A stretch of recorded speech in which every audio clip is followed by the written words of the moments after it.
longer drowning and deceived, all because you came for me. সব বিতর্ক পেছনে ফেলে নতুন সৃষ্টিতে আবারও আলোচনার কেন্দ্রে পপ তারকা টেইলর সুইফট। তার দ্বাদশ studio album the life of a showgirl থেকে প্রকাশিত নতুন একক গান ওপালাইটের মিউজিক ভিডিও ইতিমধ্যেই ভক্তদের মধ্যে দারুণ সাড়া ফেলেছে। ভিডিওটির চিত্রনাট্য ও পরিচালনা দুটোর দায়িত্বই নিজে সামলেছেন সুইফট। এতে ৯০ দশকের সংস্কৃতি ও নস্টালজিয়াকে নতুনভাবে তুলে ধরা হয়েছে।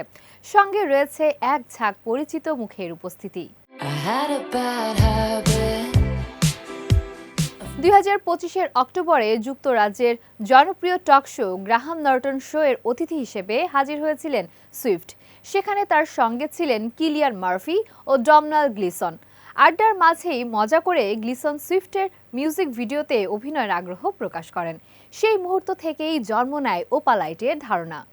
মিউজিক ভিডিওটি ৯০ দশকের এক ধরনের ভালোবাসার চিঠি, যেখানে রয়েছে পেট রক, এমটিভি ধাঁচের ভিজুয়াল, শপিং মল সংস্কৃতি এবং সেই সময়ের বিজ্ঞাপন স্টাইলের অনুকরণ। ভিডিওর গল্পে দেখা যায় ওপালাইট স্প্রে এর জাদু, যা জড়বস্তুকে মানুষে রূপান্তরিত করতে পারে। সুইফটের সঙ্গী একটি পাথর, আর গ্লিসনের পাশে থাকা ক্যাকটাস স্প্রে করার পর মানব রূপ নেয়।